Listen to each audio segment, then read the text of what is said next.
എനിക്ക് ഒത്തിരി പ്രാർത്ഥിച്ചിട്ടും എനിക്ക് നടക്കാതിരുന്നൊരു കാര്യത്തിന് വേണ്ടിയിട്ടാണ് ഞാനിവിടെ വന്നത്.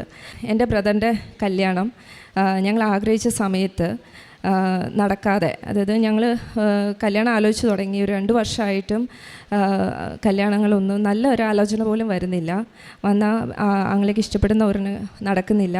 അവന് നല്ല ജോലിയുണ്ട്, സെൻട്രൽ ഗവൺമെൻറ് ജോലിയാണ്, കുഴപ്പമില്ലാത്ത ഫാമിലിയാണ്. പക്ഷേ ഉണ്ടായിരുന്ന ഏക പ്രശ്നം എന്ന് പറഞ്ഞാൽ എൻ്റെ ഫാമിലിയിലുണ്ടായ ഒരു ഇഷ്യൂ, ഞങ്ങളുടെ ഒരു ബിസിനസ് തകർച്ച ഭാഗമായിട്ട് ഉണ്ടായ കേസ്, ആ കേസും ആയിട്ടുള്ള ഒരു മാധ്യമങ്ങളിലൊക്കെ വന്ന നെഗറ്റീവായിട്ടുള്ള കുറേ ന്യൂസുകൾ കാരണം പല ആലോചനകളും മാറി മാറി പോയിക്കൊണ്ടിരിക്കുകയായിരുന്നു. എന്നെ മാനസികമായിട്ട് ഈ ഒരു കാര്യം വളരെയധികം തളർത്തി. കാരണം എൻ്റെ ഫാമിലി, എന്നെ കെട്ടിച്ചുവിട്ടൊരു ഫാമിലിയിലുണ്ടായ ഇഷ്യൂ കാരണം എൻ്റെ സ്വന്തം സഹോദരനൊരു കല്യാണം, ഒരു നല്ല ആലോചന പോലും വരാതിരിക്കുന്നത് എനിക്ക് മാനസികമായിട്ട് വളരെ എന്നെ തളർത്തിയൊരു കാര്യമായിരുന്നു. അപ്പം ഞാൻ എന്നും പ്രാർത്ഥിക്കും, എനിക്ക് വിശ്വാസമുണ്ട് തീർച്ചയായിട്ടും അവന് നല്ലൊരു ആലോചന ദൈവം കൊടുക്കും. പക്ഷേ എങ്കിലും എനിക്ക് ഓരോ ദിവസം കഴിയുന്തോറും നമ്മുടെ ആത്മബലം കുറയുക എന്ന് പറയില്ലേ, അങ്ങനെ ഒരു സാഹചര്യത്തിൽ മനസ്സ് തളർന്നൊരു സാഹചര്യത്തെ ഞാൻ ഇവിടെ വരുന്നത്. കാരണം നമ്മുടേതല്ലാത്ത തെറ്റുകൾ കൊണ്ട് നമ്മുടെ ജീവിതത്തിൽ വന്നു പോകുന്ന പല കാരണങ്ങൾ കൊണ്ടും നമ്മൾ മാത്രമല്ല നമ്മളെ ചുറ്റും നിൽക്കുന്ന നമ്മളെ വേണ്ടപ്പെട്ടവരും കൂടെ ദുഃഖം അനുഭവിക്കുക. പ്രത്യേകിച്ച് എൻ്റെ പേരൻസ്, എൻ്റെ പപ്പ മമ്മിയെല്ലാം മാനസികമായിട്ട് ഇത് കാരണം തളരുന്നത് ഞാൻ കണ്ടു. അപ്പോൾ ഈ ഒരു കാര്യം എന്നെ മാനസികമായിട്ട് എത്രമാത്രം വേദനിപ്പിച്ചിട്ടുണ്ടാവുമെന്ന് ഊഹിക്കാവുന്നതാണ്. അപ്പോൾ അതുകൊണ്ടാണ് ഞാനിവിടെ ഒരു ദിവസം വരിക എന്നുള്ള മാത്രം ഉദ്ദേശിച്ചാണ് വന്നത്. വന്നു കഴിഞ്ഞപ്പോഴാണ് ഇവിടെ ഉടമ്പടി എടുക്കണം, ഇങ്ങനെ പ്രാർത്ഥിക്കണം എന്നൊക്കെ അറിയുന്നത്. അപ്പോൾ ഞാൻ അന്ന് തീരുമാനിച്ചു, ഞാൻ ഉടമ്പടി എടുത്ത് പ്രാർത്ഥിക്കാമെന്ന് തീരുമാനിച്ചു.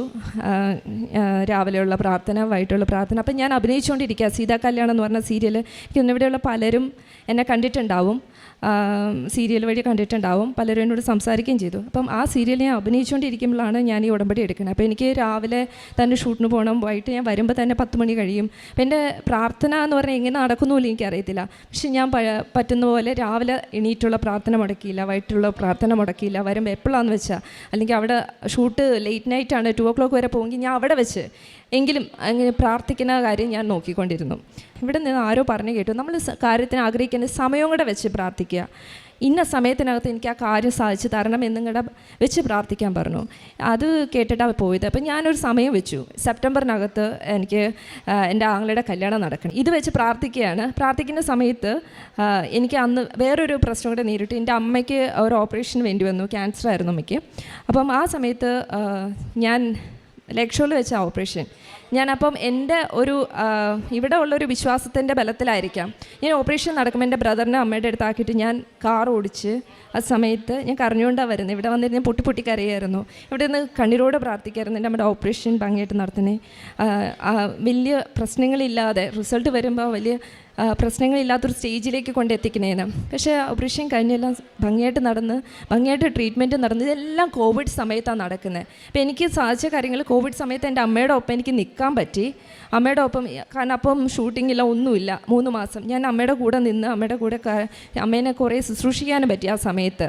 അപ്പോൾ ഇങ്ങനെയുള്ള കുറേ കാര്യങ്ങൾ നമുക്ക് ജീവിതത്തിൽ കുറേ കാര്യങ്ങൾ ഇന്ന് മാറ്റി, ഒരു ടൈം ടേബിൾ മാറ്റിയിട്ട പോലെയാണ് എനിക്ക് തോന്നി. കോവിഡ് വന്ന് എല്ലാവരും വിഷമിച്ച സമയത്ത് എനിക്ക് കുറേ കാര്യങ്ങൾ അമ്മയ്ക്ക് വേണ്ടി എനിക്ക് കുറേ സമയം സ്പെൻഡ് ചെയ്യാൻ പറ്റുന്നു, എൻ്റെ മോൻ്റെ കൂടെ എനിക്ക് നിൽക്കാൻ പറ്റുന്നു, ഇങ്ങനെ കുറേ കാര്യങ്ങൾ സാധിച്ചു. എന്ന് പറഞ്ഞാൽ ഈ കോവിഡ് സമയത്താണ് ഞാൻ ഈ വെച്ച് പ്രാർത്ഥിച്ച സമയത്ത്. അപ്പോൾ കല്യാണ ആലോചനകൾ നടക്കത്തില്ല എന്ന് പറയുമ്പോൾ അമ്മയ്ക്ക് ഈ ഓപ്പറേഷന് കഴിഞ്ഞ് അമ്മയ്ക്ക് പ്രത്യേകിച്ച് ക്യാൻസർ എന്ന് പറഞ്ഞൊരു അസുഖം വരുമ്പോൾ ഒരു ആലോചന എന്നൊക്കെ പറയുന്നത് ബുദ്ധിമുട്ടുള്ള സമയത്ത് ഒരു ആലോചന വരികയാണ് തൊട്ടടുത്ത്, ഒരു 8 കിലോമീറ്റർ ഡിസ്റ്റൻസിൽ. പക്ഷേ നമ്മൾ അത്രയും നാളും ആലോചനകൾ നടത്തിയിട്ട് അങ്ങനെ ഒരു ആലോചന വന്നിട്ടില്ല. അപ്പോൾ ഞങ്ങൾ കുട്ടിയെ പോയി കണ്ടപ്പോൾ തന്നെ ഇഷ്ടപ്പെട്ടു, ബ്രദറിനും ഇഷ്ടപ്പെട്ടു. അത് ആ സെപ്റ്റംബറിനകത്ത് തന്നെ ഞങ്ങൾ കല്യാണം ഉറപ്പിക്കുകയാണ്. കല്യാണം നവംബറിൽ നടത്തുകയാണ്. സോ ഞാൻ ആ വെച്ച് പ്രാർത്ഥിച്ച സമയത്തിനകത്ത് തന്നെ ഞാനിവിടെ വന്നെടുത്ത ഉടമ്പടി ഞാൻ എന്താഗ്രഹിച്ചു വന്നു, ഞാൻ ഏറ്റവും കൂടുതൽ ആഗ്രഹിച്ച ഇതാണ്. എൻ്റെ സാമ്പത്തിക ബുദ്ധിമുട്ടുകളെല്ലാം ആഗ്രഹിച്ചത്, എൻ്റെ ബാക്കിയുള്ള പ്രശ്നങ്ങളൊന്നുമല്ല, എനിക്ക് എൻ്റെ ആങ്ങളുടെ ലൈഫായിരുന്നു വലുത്. കാരണം അവൻ്റെ ഒരു ലൈഫിൽ പ്രോബ്ലം ഉണ്ടാവണമെന്ന് എനിക്ക് നിർബന്ധം ഉണ്ടായിരുന്നു. അതിനുവേണ്ടിയാണ് ഞാൻ ഇവിടെ ഓടി വന്നത്. എൻ്റെ ആഗ്രഹം എന്തായിരുന്നു അതെനിക്ക് സാധിച്ചു കിട്ടി. ഞാൻ എന്ത് വെച്ചാണ് ഉടമ്പടി എടുത്ത് പ്രാർത്ഥിച്ചത്, എനിക്കിവിടെ ആ സമയത്തിനകത്ത് തന്നെ, ഞാൻ വെച്ച സമയത്തിനകത്ത് എനിക്ക് സാധിച്ചു കിട്ടി.